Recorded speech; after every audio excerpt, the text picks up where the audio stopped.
Tal? ¿Cómo están? Muy buenos días. Tengan todas y todos ustedes que nos acompañan en esta transmisión de Jalisco, postura de los juezas y los jueces te defienden y desmienten varias situaciones. Esta mañana vengo como emergente, no vemos a Sandra Karina porque tuvo un percance y me toca a mí entonces pasar la parte introductoria. El día de hoy tenemos dos temas fundamentales, uno relacionado con la Ley Orgánica del Poder Judicial de la Federación y su artículo 11 que prevé y establece la posibilidad de que se generen controversias al interior de órganos del Poder Judicial de la Federación, una parte. Otra parte, las consecuencias de la renuncia de este comité que se había integrado dentro del Poder Judicial de la Federación y algunos elementos más. Como ustedes habrán escuchado, recientemente la presidenta de la República, Claudia Sheinbaum, mencionó en una de sus conferencias matutinas y palmeó el podium en el que estaba diciendo que la reforma va porque va, entre otras cuestiones. Todo lo que tiene que ver esto con una dictadura, una falta de escucha a las personas involucradas en todo este proceso del Estado mexicano. Nada menos que se puede hacer una analogía, en este caso, con lo que está sucediendo ahora en el entorno internacional con el presidente Donald Trump, en el que dice, los aranceles van porque van, sin escuchar específicamente al Estado mexicano. Simple analogía, para el día de hoy nos acompaña la magistrada Gloria Becia Solano, que es parte de este tercer circuito en Jalisco, y vamos a hablar de estos temas. Le doy el uso de la voz, magistrada. Adelante. Muy buenos días a todo nuestro auditorio. Agradezco que nos acompañen en esta charla que pretendemos aclarar algunos temas que normalmente no son comprendidos porque hay que seguir algunas secuelas judiciales. Bien, el primero de los temas del que voy a hablar es el relativo a la renuncia que presentó el Comité de Evaluación del Poder Judicial de la Federación a seguir participando en este proceso de acuerdo con lo que se había establecido en la Constitución para poder evaluar personas candidatas para los cargos de jueces de distrito y magistrados de circuito y ministros. Pues bien, primero tengo que establecer que la reforma constitucional, como ustedes saben, fue aprobada en el 15 de septiembre de este año, de 2024, y entonces establece unas reglas muy claras, particularmente en los artículos transitorios, de cómo deberán de llevarse a cabo las elecciones extraordinarias. Hay juicios de amparo indirecto tramitados por diversos actores jurisdiccionales, pero adicionalmente otros promovidos por jueces y magistrados y personal del Poder Judicial de la Federación, que nos oponemos a la reforma que consideramos inconvencional e inconstitucional. Derivado de esas demandas de amparo, se dictaron por los jueces de distrito de diversas partes del país resoluciones de suspensión en las cuales estableció con claridad qué es lo que las autoridades responsables deberían de cumplir y de omitir realizar para poder estar acatando las resoluciones de suspensión. Entonces, la idea de los jueces de distrito plasmada en sus resoluciones y que se vuelve decisión judicial de observancia obligatoria es que no se siguiera con el proceso electoral en los términos que estaba previsto, precisamente por las circunstancias que se expusieron en las demandas de un grave conflicto en el Estado de Derecho, una fractura del Estado de Derecho por la visibilización, nada complicado observarlo, del atentado contra la división de poderes, por la desaparición de uno de los tres poderes de la Unión, que es el Poder Judicial, tanto de la Federación como de las entidades federativas, que es el contrapeso de los actos autoritarios. Se plantearon cuestiones relacionadas con la independencia judicial, se plantearon cuestiones relativas con la fractura del Estado democrático de derecho. Ahora, hay ciertas autoridades que están señaladas como responsables, dígase Presidenta de la República, cámaras de diputados y de senadores del Congreso de la Unión, Consejo de la Judicatura Federal, Secretaría de Hacienda, Tesorería de la Federación, entre otras muchas autoridades. Pero resulta que como fue avanzando el proceso electoral, fuimos apreciando que se fueron generando nuevas autoridades, como es el caso de los comités de evaluación. Y estos comités, cada uno de los 3 poderes de la Unión a nivel federal, tiene su respectivo comité y fueron designados el del Congreso de la Unión, tenemos al comité de evaluación legislativo, tenemos al del Poder Ejecutivo y tenemos al del Poder Judicial.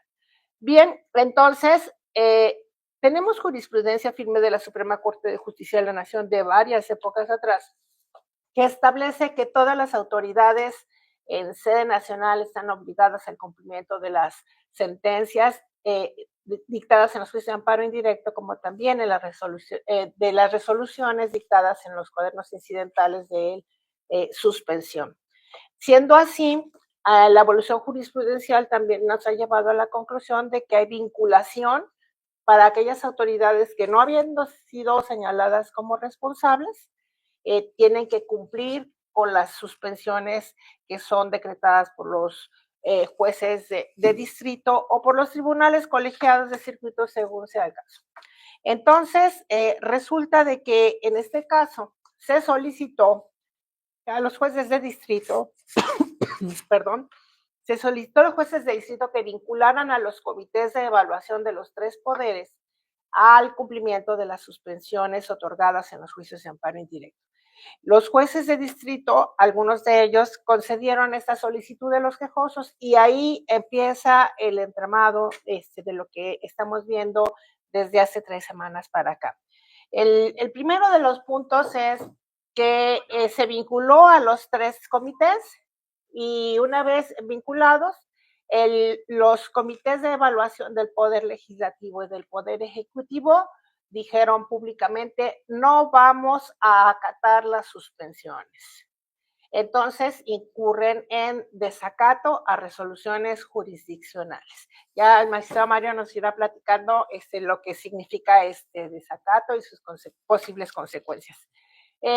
Y el Comité de Evaluación del Poder Judicial de la Federación decidió que sí acataba la suspensión porque ya se le había vinculado, ya se le estaba notificando las resoluciones de suspensión, ya sabía para qué efectos estaban concedidas las suspensiones, como también los otros 2 comités, pero la diferencia es que en el Comité de Evaluación del Poder Judicial de la Federación hay juzgadores federales de prestigiadas carreras judiciales y también hay personas destacadas en el ámbito de la academia y del derecho en general. Entonces deciden acatar las suspensiones y deciden que el proceso que van llevando para evaluar candidatos se suspende con motivo de las resoluciones que dictaron los jueces de distrito para suspender el proceso electoral. Ahí empieza todo el entramado jurisdiccional.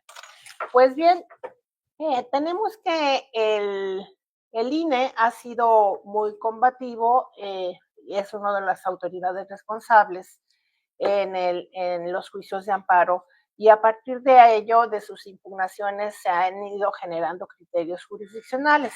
¿Cómo? El Instituto Nacional Electoral, al igual que el Consejo de la Judicatura Federal, las cámaras de senadores, de diputados, interponen recursos contra resoluciones de los jueces de distrito. Esos recursos se remiten a los tribunales colegiados de circuito. Los tribunales, cuando resuelven sobre esos recursos, generan criterios jurisprudenciales. Entonces, se ha ido generando un conflicto de qué espacios deben reservarse para las decisiones de los órganos del Poder Judicial de la Federación en materia de amparo y entra un actor más a este entramado jurídico que es el Tribunal Electoral del Poder Judicial de la Federación, que sostiene que tiene la competencia exclusiva para conocer todo el proceso el electoral extraordinario de jueces y magistrados, porque considera que es una cadena de actos que corresponde a la materia electoral. Entonces ya tenemos todo reunido en ese sentido y entran, vamos a decir, del mismo Poder Judicial de la Federación, entran en conflicto, entran en choque las decisiones del Tribunal Electoral del Poder Judicial de la Federación, concretamente de la Sala Superior, y de los órganos del Poder Judicial de la Federación en materia de amparo, es decir, en procesos constitucionales. Aquí tenemos que hacer una diferencia. El Tribunal Electoral del Poder Judicial de la Federación es un tribunal de legalidad. Está resolviendo cuestiones relacionadas con la legalidad. No está resolviendo temas de constitucionalidad propiamente dicho. En cambio, los juzgadores de amparo, jueces de distrito y tribunales colegiados de circuito expresamente están resolviendo juicios de control constitucional, que son juicios de amparo indirecto y los respectivos recursos que derivan de las decisiones adoptadas por los jueces del distrito. Por eso yo creo que como estuvieron diciendo en la mañanera de la Ciudad de México, ¿te acuerdas que estuvieron comentando específicamente para el pueblo de México? Pues no puede haber un choque, primero porque el Tribunal Electoral del Poder Judicial de la Federación pues se forma parte del Poder Judicial de la Federación, pero tiene un objetivo específico que no es constitucional, como bien lo dices, y es parte de lo que no es posible establecer esta colisión, digo, viéndola así desde el punto de vista de que tuvieran la misma facultad competencial, que es solamente lo electoral. Lo que probablemente se pierde de vista, y eso es lo que estás poniendo sobre la mesa, es que la materia constitucional abarca pues el escenario completo y el cumplimiento de las ejecuciones que bien mencionas tiene un sustento constitucional. Pasamos al rato a hablar de esto, pero te dejo continuar porque este punto es importante destacarlo.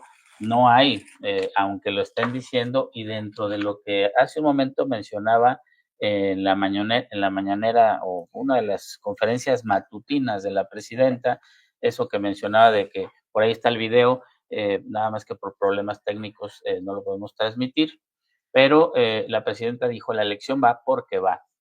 Hizo esto en su mañanera con manotazos y no nada más dijo esto, sino que le dio la indicación al Tribunal Electoral para que el Tribunal Electoral le impusiera sanciones a la Suprema Corte. Está expresamente dicho por ella.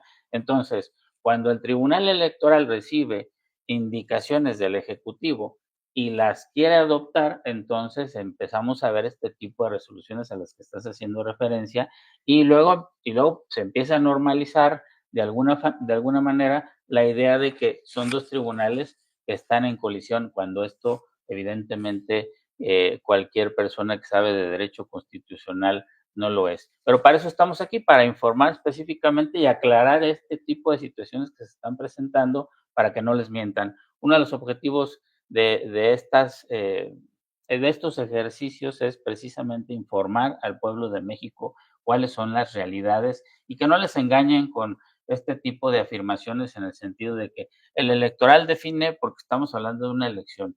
La elección está subordinada a la Constitución, como todos los derechos. Otro de los temas que se ha venido platicando, ya para regresarte el uso de la voz en esta situación que vienes explicándonos, es el tema de los derechos de quienes van a ser elegibles. Estos derechos de quienes van a ser elegibles habrá que ver porque recordarás que se ha filtrado alguna información de que algunos magistrados del Tribunal Electoral del Poder Judicial de la Federación tienen como candidatos algunos secretarios. Es información que no hemos verificado al 100%, pero ahí están redes circulando. Y en ese sentido, pues aparte hay un interés en que esto se lleve a cabo porque hay un mandato de un ejecutivo, uno de los tres poderes. Además de este tema del mandato del Ejecutivo al Tribunal Electoral, lo que se ha estado postulando y lo que se ha estado hablando también, como en la Ciudad de México este lunes, en la mañana de nuestras compañeras y compañeros en la Ciudad de México, que se transmite por este mismo canal, fue en el sentido de que están los derechos de las personas del pueblo a elegir, si es que es el punto por el que llegaron a este tipo de reforma constitucional. Y entonces, ¿dónde están estos derechos? ¿Dónde quedan los derechos del pueblo a elegir candidatos idóneos, que es parte de todo el proceso que está en un desaseo por completo? Y nos comentabas entonces de Sí, este tipo de siguiendo un situaciones. poco de lo que estás platicando, Mario, también quisiera comentar que el proceso electoral es un engaño, es una mentira, es una cadena de actos que se van adoptando bajo ocurrencias.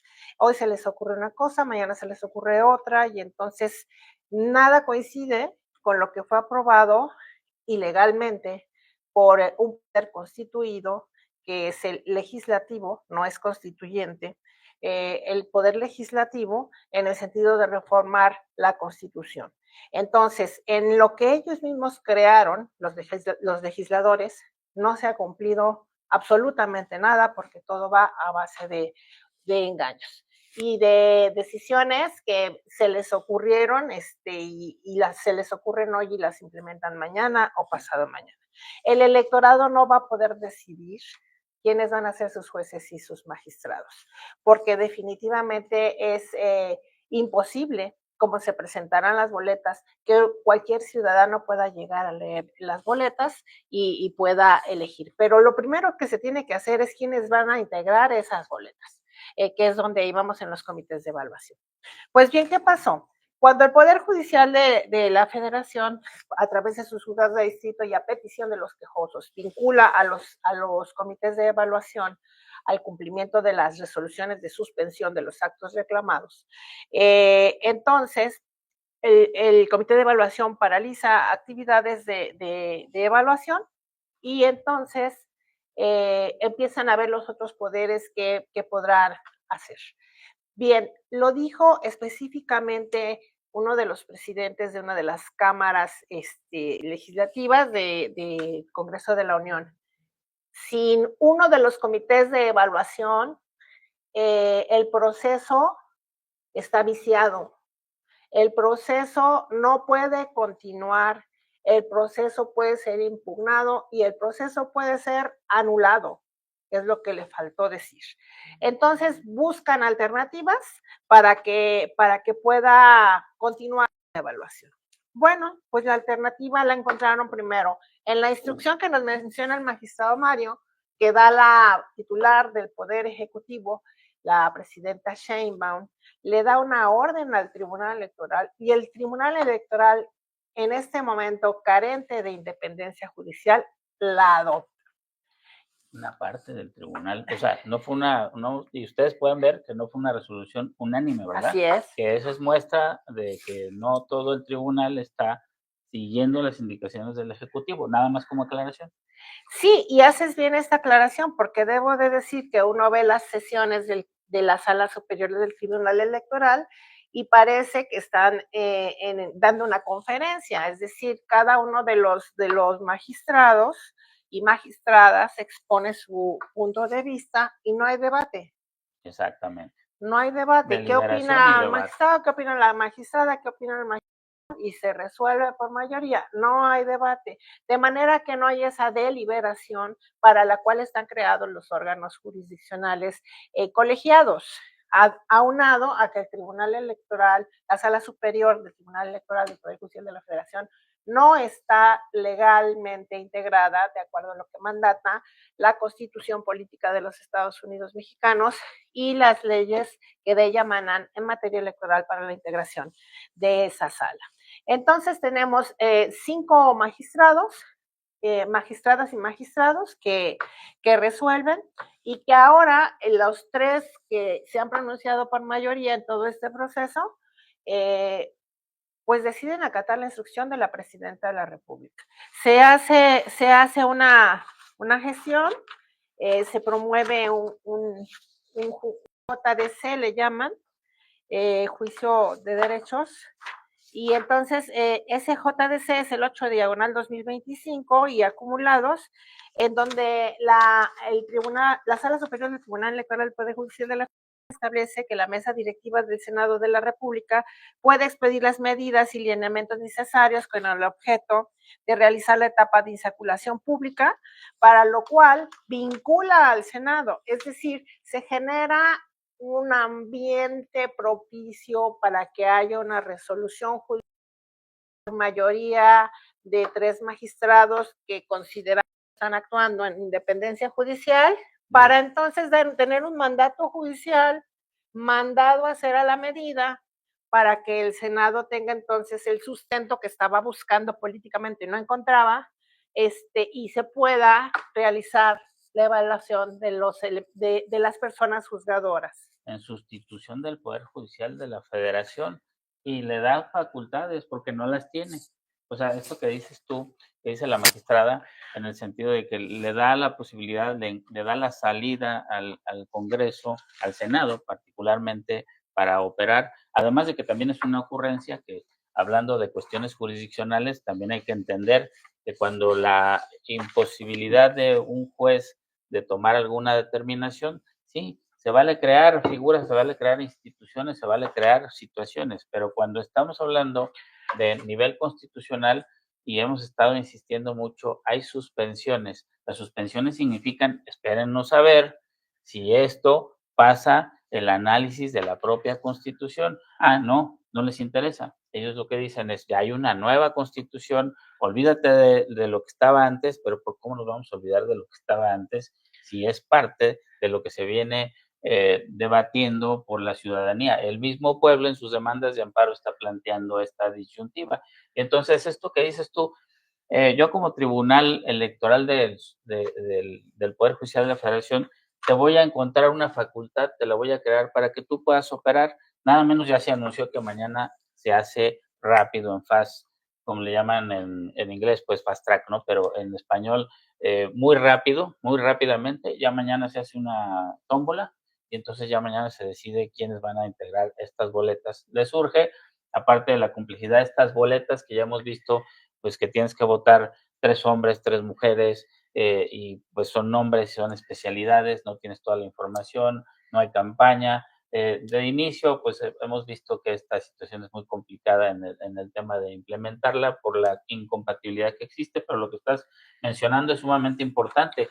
El Senado no tiene facultades y ese acuerdo que emite de ayer en la tarde para hoy, con el cual va a operar la regla de la tómbola, pues no, ustedes analicen si son estudiosas y estudiosos del derecho, siempre y cuando no sean simpatizantes del grupo de Morena y aliados, porque estas personas simplemente lo que van a decir es, van a adaptar el discurso y van a decir, pues ahí está la competencia.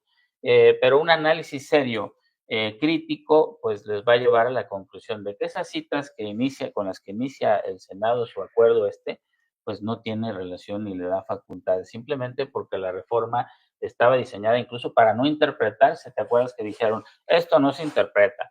Entonces, esto se tiene que hacer de esta manera rígida y estamos en una situación compleja que es a la que está mencionando aquí nuestra amiga Gloria Becia. Ahí adelante.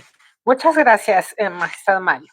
Pues bien, en este contexto de resoluciones contradictorias entre la Sala Superior del Tribunal Electoral del Poder Judicial de la Federación con las decisiones de los juzgados de distrito de vincular a los comités de evaluación para que cumplan las suspensiones concedidas en juicios de amparo, y además también resoluciones confirmadas por tribunales colegiados de circuito, este choque de resoluciones que provoca, pues provoca que el comité de evaluación, que está integrado, insisto, por prestigiados juristas, decida mejor presentar su renuncia, en una renuncia muy elegante, en donde realmente nos indican, y por transparencia se publicó en todos los medios de difusión, que se aceptaron el cargo de integrantes del comité con la convicción de que su integración y el comité podría constituir un espacio importante para garantizar la llegada de perfiles profesionales al proceso de elección derivado de la reforma constitucional al Poder Judicial, A partir de la instalación del comité se inició una fuerte agenda de actividades dirigida a seleccionar a los mejores perfiles, atendiendo en todo momento las distintas decisiones jurisdiccionales. Hoy percibimos, dicen quienes suscriben en la carta de renuncia, inviable la tarea constitucional que fue encomendada y agradecieron la oportunidad al haber sido designados y presentaron su renuncia. Wilfrido Castañón León, Emma Mesa Fonseca, Mónica González Contró, Hortensia María, Emilia Molina de la Puente y Luis Enrique Pereda Trejo. Compañeras y compañeros que la verdad tienen una calidad, una carrera judicial sólida, un desarrollo que vale la pena y que tenía el objeto, como dijo la magistrada, de identificar a las personas que tuvieran pues los mayores elementos. Aquí surge otra confusión en la misma mañana en la que la magistrada dio sus golpes ahí a la presidenta, perdón, de la República. La presidenta de la República dio sus golpes. También dijo, es que pues yo no entiendo.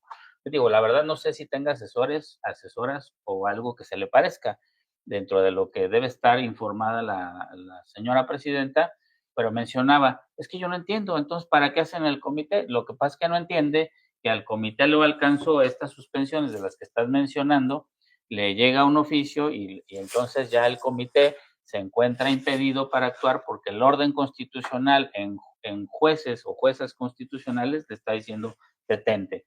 Entonces, en ese momento, pues detienen actividades. Pero lo mismo, como mencionaste muy al inicio, lo mismo llegó a los comités del Senado y al comité del Ejecutivo. Y los comités del Senado y del Ejecutivo que dijeron, pues nosotros vamos a seguir. ¿Bajo qué argumentación? ¿Bajo qué razón? Simplemente del desacato. Así, simple y llano desacato. Entonces la presidenta, como no entiende y como los demás están siguiendo sus directrices, pues dice, si la presidenta no entiende, pues nosotros tampoco. Nada más que por ahí hay un operador jurídico en el Ejecutivo que ha estado enfermo, dice la presidenta, está enfermito el señor Saldívar, y entonces no está actuando ahí en esas actividades, porque pues a lo que le importaba, me parece, y lo digo franca y directamente al público que nos escuche y que le interese esto, franca y directamente, lo único que le importaba era destruir al Poder Judicial de la Federación. Después del berrinche de no haberle dado 2 años más o 4 en la presidencia, ya no me acuerdo, en una reforma constitucional en el que guardó silencio, y que parece que se olvidan todos este tipo de situaciones, pero ese señor está en el Ejecutivo y ni ese señor le puede informar a la señora presidenta que pues el comité del Poder Judicial de la Federación se vio en la disyuntiva de no seguir con el trámite y esa es la respuesta, señora presidenta. El comité del Poder Judicial de la Federación, al recibir respetuoso del marco constitucional, porque las y los integrantes de este comité que han renunciado, como leíste hace un momento, pues claro que son respetuosos, son constitucionistas, son jueces constitucionales, juezas y jueces constitucionales. Entonces, esto se entiende de otra óptica, quizá en un momento más podemos establecer realmente qué es lo preocupante de todo esto, no para el tema de la reforma judicial, como le han llamado, para el tema en general, que en la mañana de este lunes también una de las compañeras magistradas mencionaba el cúmulo de asuntos que se tienen en el Poder Judicial de la Federación a nivel constitucional, de los que se resuelven salud y otras tantas cosas que pues solamente esto es un paréntesis por lo que estabas mencionando de esta renuncia y tú vas a hablar de las consecuencias de esta renuncia, ¿verdad? Sí, así es, compañero magistrado Mario. Pues efectivamente, frente a este choque de resoluciones en el que resultó afectado el Comité de Evaluación del Poder Judicial de la Federación, en el sentido de que por acatar las decisiones jurisdiccionales se vio vinculado al cumplimiento de las suspensiones del juicio de amparo indirecto, pero también la Sala Superior del Tribunal Electoral lo somete al cumplimiento de sus sentencias, ordenándole que continúe el procedimiento de evaluación, amenazando con el incumplimiento e incluso se abrió un incidente de incumplimiento. Nos sorprende la velocidad con la que trabaja la Sala Superior del Tribunal Electoral del Poder Judicial de la Federación. Para estos casos. para este caso en particular, porque en general tenemos conocimiento de un importante número de personas usuarias del Servicio de Justicia Electoral que en primer lugar manifiestan que esa velocidad nunca la habían visto, que cómo han mejorado los servicios de impartición de justicia, porque ni siquiera se someten a plazos legales ni constitucionales, resuelven al día siguiente. O se esperan 2 días, incluso se convoca a sesiones extraordinarias. Y a pretexto de que el proceso electoral pues tiene sus tiempos, ¿verdad? Y no puede parar, pero más con el discurso oficialista que en apoyo al marco legal. Por otra parte, haciendo el paréntesis de lo que comentas, efectivamente creo que la formación profesional de los servidores públicos es algo trascendental para la idoneidad. Y así, por ejemplo, tenemos el servicio profesional de carrera en el Poder Ejecutivo, en distintas dependencias del Poder Ejecutivo, y la tenemos en la carrera judicial, en el Poder Judicial de la Federación. Entonces hay especialidades. En ese marco lo comento porque precisamente la señora presidenta de la República podría poner mayor atención en la designación de quienes la asesoran jurídicamente, porque lo que ella declara en las mañaneras en relación a los contextos judiciales o los contextos jurídicos no guarda relación con la realidad. Y implica un desconocimiento de lo que está ocurriendo en los juicios, de lo que está ocurriendo jurídicamente en distintos procesos a nivel nacional. Y eres muy amable, porque no sabemos si es desconocimiento o si es intención malinterpretada. Aquí estamos hablando de un conocimiento y estamos procurando señalar que se puede informar la señora presidenta cuando no sea el objetivo manejar las afirmaciones que hace voluntariamente. Es decir, a propósito, ley de carrera, la carrera del servicio profesional de carreras que incluso está en ley, o sea, no es algo que se implemente, no es una opinión. Y si para el Ejecutivo y áreas del Ejecutivo la ley de carrera está vigente y establece todos los elementos para que una persona se mantenga en este servicio por ciertas razones y la profesionalización, pues en el Poder Judicial, como dices, también es exactamente la misma y con mayor refuerzo, porque acá pues se tiene que estar al día de lo que se está tratando en el mundo jurídico, ¿verdad? Sí, totalmente de acuerdo. Entonces, lamento en este de desconocimiento de la señora presidenta Claudia Sheinbaum del ambiente jurisdiccional y jurídico del país. Lamento profundamente que haya mostrado alegría de la renuncia de nuestros compañeros del Comité de Evaluación del Poder Judicial de la Federación, porque no es algo para aplaudir y no es algo para mofarse en el sentido en que lo hizo, de que ya no tenían trabajo. Para empezar, evidencia que la señora Sheinbaum ni siquiera fue informada de la convocatoria que lanzó ese comité y el contenido, como para que tuviera presente de que sí tenían más actividades que realizar, pero que estaban suspendidas por imperativos de una resolución jurisdiccional. Pues bien, como todos ustedes saben por los medios, la ministra Margarita Ríos Farjat presentó una propuesta al Pleno de la Suprema Corte de Justicia de la Nación, pretendiendo que se continuara la evaluación por el Poder Judicial de la Federación de los posibles candidatos a integrar esas boletas para el proceso electoral extraordinario. La fundamentación de la señora ministra Ríos Farjat fue en cuanto a requisitos de elegibilidad, preservar la idoneidad de los candidatos. Desde luego, cuando hablamos de idoneidad, hablamos juristas, personas especializadas en justicia, adicionalmente profesionalismo, adicionalmente independencia de ningún factor, de ningún poder fáctico para que puedan juzgar libremente.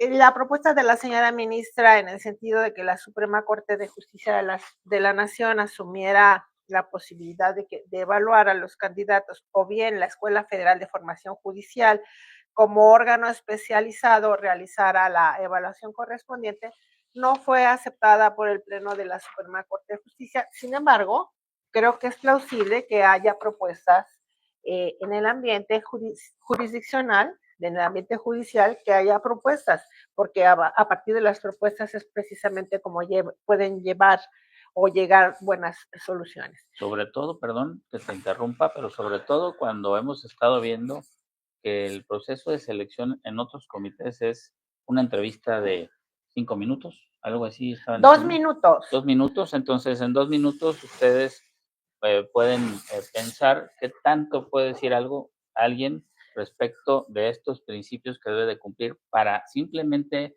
la elegibilidad de un candidato, ¿no? ¿Verdad?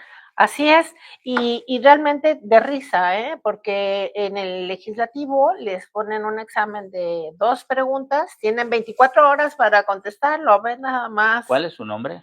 Este, Una, ¿verdad? ¿En sí, dónde se encuentra? Otra. sí. Pasaste.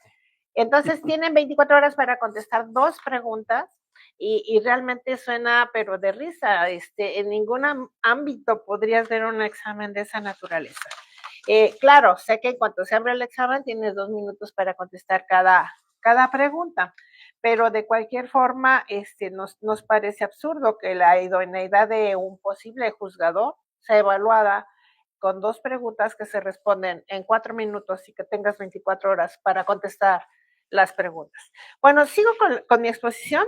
Entonces, como resultado de esta renuncia del Comité de Evaluación del Poder Judicial de la Federación, bueno, pues la Sala Superior del Tribunal Electoral del Poder Judicial de la Federación emite una sentencia a modo solicitada por la Presidenta de la República y por el Senado, suponemos, porque ya tiene entonces, digamos, su patente de corso para poder hacer la evaluación de quienes estaban participando en el Comité de Evaluación del Poder Judicial de la Federación.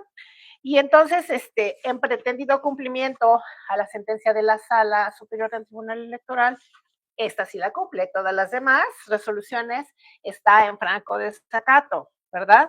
Entonces es que lanza el acuerdo de la mesa directiva del Senado de la República para dar cumplimiento a la sentencia interlocutoria de la Sala Superior y que procederá a realizar el procedimiento de insaculación pública de las personas elegibles aprobadas por el Comité de Evaluación del Poder Judicial de la Federación, el lugar y fechas especificados, que ya decías tú que es el día de mañana, y es, entiendo, a las 14 horas. Pues bien, viene otra tómbola, humillante, denigrante, tómbola que no está legalmente prevista y entonces es una ocurrencia para sustituir al comité de evaluación. Aquí debo de decir que los analistas políticos el día de hoy en la prensa explicaron, presentaron artículos en donde se manifiesta la preocupación profunda de concentrar en los dos poderes políticos, que es el legislativo y el ejecutivo, la decisión mediante una tómbola que pues no tiene nada de jurídico, para poder seleccionar quiénes van a ser las personas que pueden integrar las boletas. Entonces, bueno, se manifiestan diferentes analistas políticos, desde luego personas que son distinguidos y reconocidos juristas, también se manifiestan en ese sentido, y tenemos también inclusive opiniones internacionales, como por ejemplo la que se presenta por la Escuela de Derecho de Stanford, que manifiesta su profunda preocupación por todas las ocurrencias que se están generando para poder seguir avanzando en el proceso de selección. Desde luego, Stanford Law School lamentó la renuncia de los integrantes del Comité de Evaluación del Poder Judicial de la Federación y lo hace en una carta muy, muy formal y manifiesta su preocupación por esta cada vez más politizada selección de juzgadores federales. Concluye diciendo en su carta: reiteramos que un poder judicial independiente, libre de injerencias políticas, es fundamental para la protección de la democracia y el Estado de Derecho. El laboratorio de Estado de Derecho de la Facultad de Derecho de Stanford insta a las autoridades mexicanas a abordar de manera efectiva estos preocupantes acontecimientos, a realinear judicial con los estándares internacionales y a tomar todas las medidas decisivas para restaurar la independencia judicial. Restaurar, lo cual significa que ya se ha perdido ese concepto. Aquí quiero hacer un paréntesis, Mario, si me lo permites, para comentar que pues lamentablemente ya está politizada la justicia. Habemos todavía algunos que conservamos la independencia judicial y la seguiremos conservando por convicción, pero ya está politizada esta selección y definitivamente lo menos que se busca es idoneidad de juzgadores, sino que van a ser cotos de poder los que decidas quiénes van a integrar las boletas para las elecciones. Bien, en este marco de conflicto de resoluciones que se genera, quiero comentarte, Mario, que se han promovido pues algunos procedimientos. Hay una facultad en la Ley Orgánica del Poder Judicial de la Federación, en el artículo 11, específicamente, que establece la facultad del Pleno de la Suprema Corte de Justicia de la Nación para que dirima controversias suscitadas entre órganos del Poder Judicial de la Federación. Ya hay varias de este tipo de facultades, varias promovidas.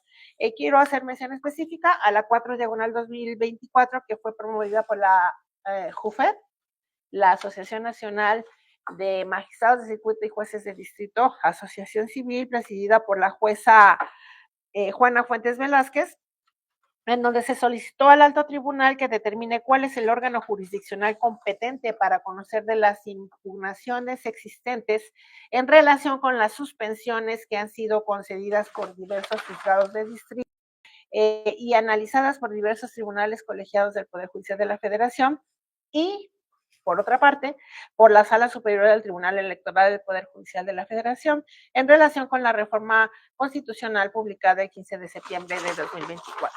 Hay una segunda de estas facultades que interesa, porque son de las que se van a resolver pronto, que es la que promovieron diversos jueces y magistrados del tercer circuito con sede en Zapopan, Jalisco, que son quejosos en juicios de amparo y solicitaron el ejercicio de la facultad.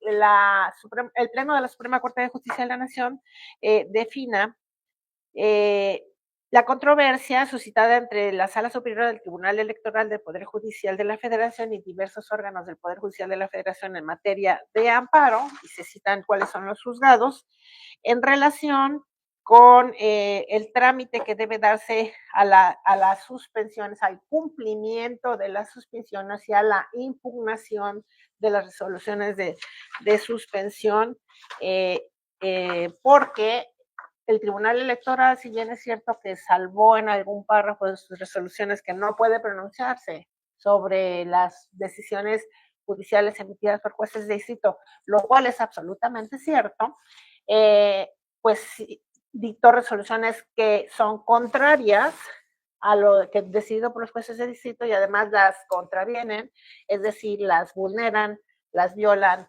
las desacatan. Y finalmente, bueno, tenemos la última facultad solicitada en términos del artículo 11, fracción 17, que es la 1, diagonal 2025, que promovió el Comité de Evaluación del Poder Judicial de la Federación por conducto de su presidente, el señor magistrado Ulfrido Castañón León, para que se pudiese dirimir pues cuál resolución deberían de cumplir ante el choque de resoluciones en los órganos que menciono. Para aclarar un poco a la gente que nos favorece con su atención el día de hoy, diría, la Sala Superior del Tribunal Electoral del Poder Judicial de la Federación no es superior jerárquico de los magistrados de circuito ni de los jueces de distrito del Poder Judicial de la Federación. Hay competencias distintas. No hay ninguna relación de jerarquía, ni administrativa, ni jurisdiccional. Es decir, la Sala Superior del Tribunal Electoral no tiene facultades para pronunciarse de ninguna manera en relación con sentencias y resoluciones dictadas por jueces de distrito y tribunales colegiados de circuito en materia de amparo. y el Tribunal Electoral no puede, ni está facultado, ni hay ninguna norma, ni siquiera la constitucional, buscando en toda la Constitución Federal, que faculte al Tribunal Electoral a desacatar o a invitar al desacato de sentencias y resoluciones emitidas por juzgadores en materia de amparo. Y como dije al inicio, son competencias distintas. El Tribunal Electoral está resolviendo temas de legalidad y además inventando, ¿verdad? A base de ocurrencias como eso de que le ordene al Senado que continúe con facultades que no tiene, ¿verdad? Es decir, que arroga a un poder lo que le corresponde a otro, y por otra parte, no puede invitar al desacato, porque el desacato no es más que seguir quebrantando el Estado de Derecho, incrementando la falta de seguridad jurídica, y eso va a tener consecuencias en todos los ámbitos. Quizás es un tema muy importante de tratar en una próxima emisión que tengamos, el tema de este desacato, de si ya ahí se maneja una presunción de inocencia o no, o si ya está consumado un delito y entonces se puede hablar de autoridades delincuenciales o algo así, y otras cuestiones más interesantes. No sé si para cierre, por razones de tiempo, quieras agregar alguna otra cuestión. Bueno, en este tema que acabas de mencionar, sí quisiera decir, la ley de amparo establece la prevé, o sea, está expresamente previsto en la ley de amparo la conducta relativa a desacatar resoluciones de suspensión y a desacatar sentencias de amparo. Lo prevé como un tipo penal, en donde establece que habrá una pena de prisión para aquellas personas que incurran en el delito del desacato a ese tipo de resoluciones. Ya hay resoluciones dictadas en el sentido de declarar el desacato a resoluciones de suspensión, ya las hay contra el Consejo de la Judicatura Federal, en particular los señores consejeros que por mayoría decidieron el envío de las listas de juzgadores federales para la realización de la primera de las ridículas y humillantes tómbolas que se realizaron en el Congreso de la Unión. Y ya hay resoluciones que deciden un desacato judicial a resoluciones de suspensión en relación con el Instituto Nacional Electoral. Entonces, bueno, creo que hay resoluciones bueno, lo que creo que debemos de dejar en claro, lo que considero dejar en claro es que hay resoluciones jurisdiccionales que ya están concluyendo, que son resoluciones dictadas por autoridades competentes en materia de amparo, que además están fundadas y motivadas, que están fundadas en la Constitución, y que los jueces dictan en ejercicio de sus funciones constitucionalmente otorgadas, en donde se declara que hay desacatos a las resoluciones, y el desacato se traduce en delitos. Hay resoluciones jurisdiccionales que deciden que las autoridades que no están acatando las suspensiones delinquen. Entonces, ya hay declaraciones en el sentido de que el desacato es incumplimiento y además constituye una conducta prevista en un tipo penal que está previsto en una legislación. Sí, muy bien. Pues querido público, agradecemos la amabilidad de su atención. Como pueden ustedes observar, en México esto no ha concluido, a pesar de que digan que hay una nueva constitución o que modificaron la constitución. Es un tema que sigue dando pauta. Incluso en el escenario internacional podrá decir el oficialismo que pues se haga una nueva constitución y que esto se tiene que llevar a cabo. La premura que tienen es quizá parte de estas cuestiones, pero México no está aislado en el mundo. México tiene relaciones en el mundo, tratados internacionales, y en ese sentido es que es importante destacar que al mundo no se le puede simplemente decir que todo está bien. Los países con quien tenemos tratados, incluso comerciales, desde luego que se informan de todo lo que está pasando y escuchan no nada más la voz del oficialismo, sino voces como las que tenemos esta mañana aquí, y por esto les invitamos en este mismo canal a ver a nuestras compañeras y compañeros en la Ciudad de México que seguramente tienen más información de importancia. y muchas gracias al público. Gloria, muchas gracias. Muchas gracias, Mario. Un gusto compartir este escenario. Muchas gracias a quienes nos hacen el favor de prestar atención a este espacio de transparencia. Buen día. Buen día.